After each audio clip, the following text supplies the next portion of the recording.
Hello दोस्तों, आपका स्वागत है हमारे चैनल पर।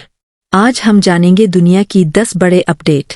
कनाडा के प्रधानमंत्री जस्टिन ट्रूडो ने कहा है कि यूक्रेन नाटो के हथियारों का इस्तेमाल कर रूस के अंदर गहरा वार कर सकता है।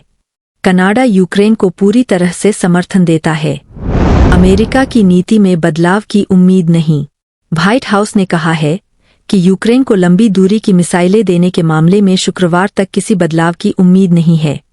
फिलहाल अमेरिका अपनी नीति में कोई परिवर्तन नहीं कर रहा। जेलेंस्की का विजय योजना। यूक्रेन के राष्ट्रपति वोलोडिमिर जेलेंस्की ने अपनी एक विजय योजना का जिक्र किया है, जो उनके मुताबिक यूक्रेन में विश्वसनीय शांति लेकर आएगी। हालांकि उन्होंने इस योजना के ज्यादा विवरण नहीं बताए, लेकिन कहा कि इसे वे राष्ट्रपति जो बाइडेन के साथ साझा करेंगे। इजरायली सेना के वेस्ट बैंक में चल रहे ऑपरेशन के दौरान UNRWA के एक कर्मचारी सुफियान जाबेर अबेद जवाद की एक स्नाइपर द्वारा हत्या कर दी गई।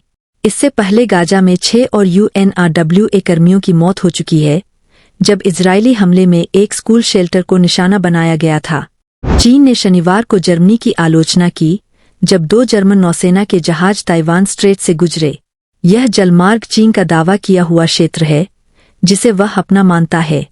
जर्मनी के रक्षा मंत्री बोरिस पिस्टोरियस ने इस कदम का बचाव करते हुए कहा कि जहाज अंतर्राष्ट्रीय जल क्षेत्र से गुजर रहे थे और यह सबसे सुरक्षित मार्ग था। वहीं बीजिंग ने प्रतिक्रिया देते हुए अपनी सेना को तैनात किया ताकि जर्मन जहाजों की निगरानी की जा सके।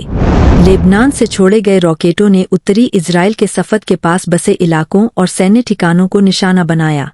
यह हमला इजराइल द्वारा दक्षिणी लेबनान के कस्बों पर रात के समय किए गए हवाई हमलों का जवाब था। स्वीडन के मेलारडेलन यूनिवर्सिटी के छात्रों ने गाजा में इजराइल द्वारा किए जा रहे नरसंहार के विरोध में प्रदर्शन किया। छात्रों ने विश्वविद्यालय से इजरायली संस्थानों से अपने संबंध खत्म करने और निवेश हटाने की मांग की। उत्तरी इजराइल के लेक टिबेरियस के पास बसे इलाकों पर लेबनान से दर्जनों रॉकेट दागे गए। रात के बीच इजरायली वायुसेना ने जबालिया शरणार्थी शिविर में एक बालवाड़ी को बम से निशाना बनाया, जहां विस्थापित फिलिस्तीनी परिवार शरण ले रहे थे। इस हमले में कम से कम 10 लोगों की मौत हो गई और दर्जनों घायल हुए, जिनमें अधिकतर महिलाएं और बच्चे थे। विश्व स्वास्थ्य संगठन WHO ने गाजा पर जारी इजरायली हमलों से घायल हुए लोगों पर एक विस्तृत रिपोर्ट जारी की है। इसमें बताया गया है कि 22,500 घायलों में से कम 1/4 लोग ऐसे हैं जिन्हें गंभीर और जीवन को प्रभावित करने वाली चोटें आई है, जिनके लिए लंबी और गहन पुनर्वास सेवाओं की आवश्यकता होगी। ऐसी ही ताज़ा और बड़ी खबरों के लिए जुड़े रहिए। लाइक, शेयर और सब्सक्राइब करना न भूलें।